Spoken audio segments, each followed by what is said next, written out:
Hey, what's up folks? Welcome back to Duster Bust.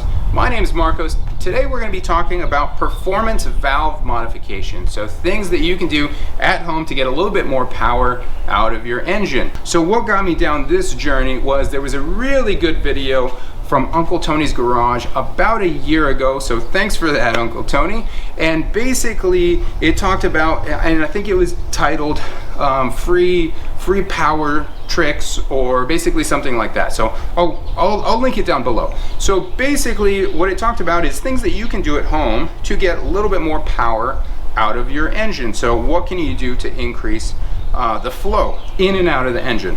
We're going to talk a little bit about the background, some of the theory behind it, some other references that I've found that impact it, when you should do it, when you shouldn't do it, and some of the implications. So we're going to talk about that, a little bit of whiteboard work, and then I'm going to talk about the changes that I did, how I did the changes. What we're going to do, we're going to look at the stock versus the DIY modified. Plus I have a new trick flow valve that's supposed to show up soon. So we're going to look at all of those and just look at the geometry of them and see how they came out. So that's the plan. Stick around, let's get through it. So basically on your intake side, you got your air coming down, but we have these ridges on our stock valves. Those ridges are going to interrupt the flow, and we don't want that. So a lot of this was done for emissions purposes and really hurt you at low lift amounts. So what we want to do is we basically want to knock these ridges off so that right now the air is going to be tumbling over those ridges. We don't want that. We want to smooth that out so that our air can pass right through. That also, as we do that, when we're at very small lift, we start exposing that seat sooner so we can flow more air through. The other thing that Uncle Tony talked about was here on this edge, so the air is going to be flowing around, and we want to sharpen this corner so that the air basically cuts off faster. It doesn't trail around. So the two changes there are flattening out that ridge and sharpening that corner. One of the watchouts, and this is something that I screwed up a bit, we'll talk that more later, is we don't want to mess with the seat. Try to leave that alone. All right, so that's the intake side. On the exhaust side, air is going the opposite direction.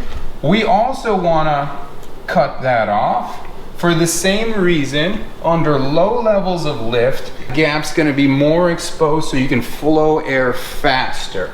So we want to knock that off. And here what we want to do is kind of the reverse.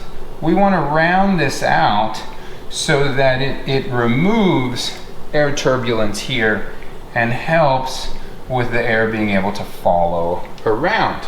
So let's talk a little bit more, and I found a really good article from Hot Rod Magazine. I'm going to link that below also.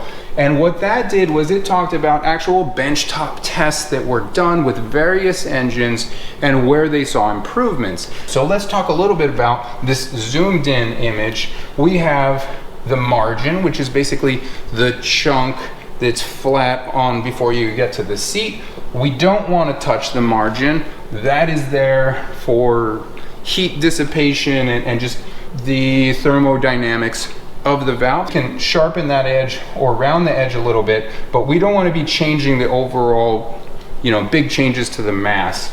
Next, we have our valve seat, which in most cases is 45 degrees. Now that's 45 degrees from this imaginary line of the bottom of the valve. So this angle right here is a 45 degree. That's your seat. This is the area that you don't want to touch. Don't touch. If you can avoid it, you're going to end up hitting it a little bit. Just do your best. Next is, if you have the right tools for it, to really optimize, instead of just knocking this off, you want to try to knock it off at about a 30-degree angle.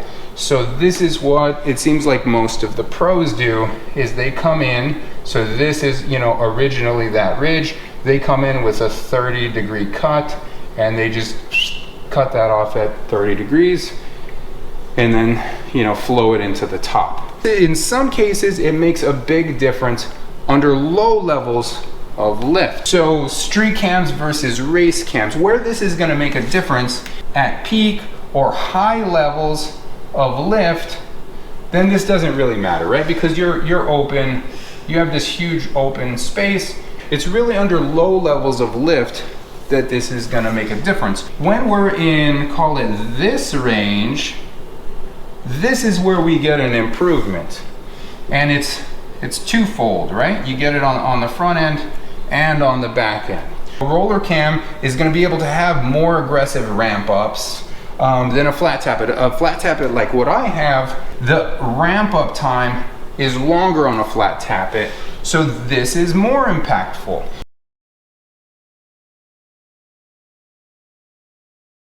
The other thing that I want to mention is percent of flow. It doesn't matter how much air you pack in if you can't get it out of the engine. Exhaust flow is going to dictate how much power you can make. So your percent of flow is going to become a factor. So it doesn't matter how much time you spend over here if this is your bottleneck.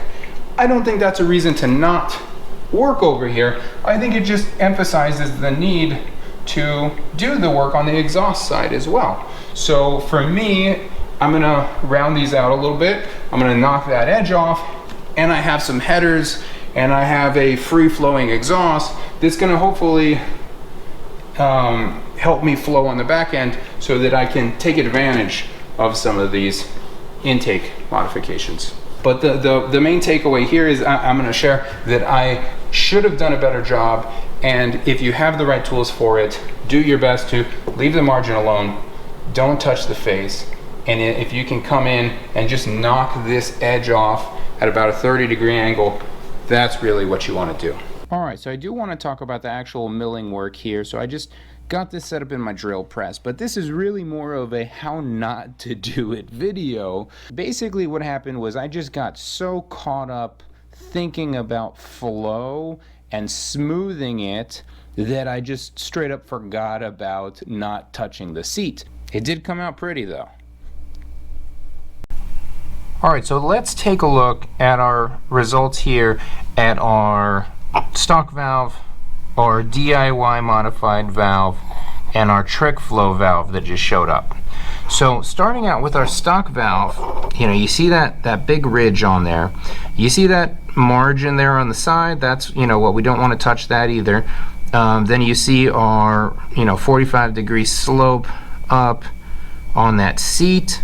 You can see how the seat is dirty, and that's where the actual seating surface, the mating surface was, and it's a little bit cleaner above that, and that was basically extending into the intake, so that's going to be blocking off. So that is what we would be looking to remove, and just kind of overall a little dirty, but that's not what we care about for this. All right, now here is the one that I modified, and I have to admit, like, this thing would flow amazingly, but it's not gonna seat, which is what I screwed up. So you can see, hopefully you can see the margin is about right. I didn't really impact the margin much, which is good. Sharpened up that edge. That edge feels great. The flow of it, just rubbing my finger down, nice and smooth all the way out. But I screwed up my seat. And then looking at our trick flow one, I'm really glad I ordered this and could look at this, because this is kind of textbook, what we were talking about.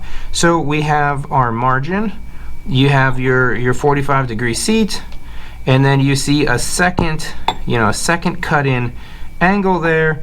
That looks like it's around about 30 degrees or so. That's good. It's good to be able to see this, to be able to feel the flow on here, looking at what we're attempting to do with this one.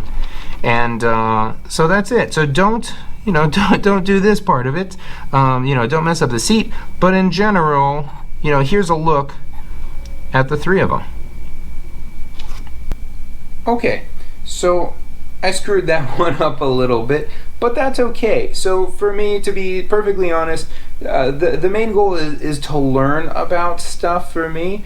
And I learned a ton about, how valves work and how they work with, the rest of the valve train. So to me, valves are not that expensive. You can buy a performance valve for, this 70s Duster. I can buy a performance valve, a whole set of them for about $300 for the intake and the exhaust. If I want performance ones, if I wanted to buy stock ones and try again, I think they're like $8 or $9 each. Hopefully you guys found this useful. If you did find this useful, hook me up with a like and subscribe. Leave me a comment below, and that's it. We'll see you all next week. Take care, folks.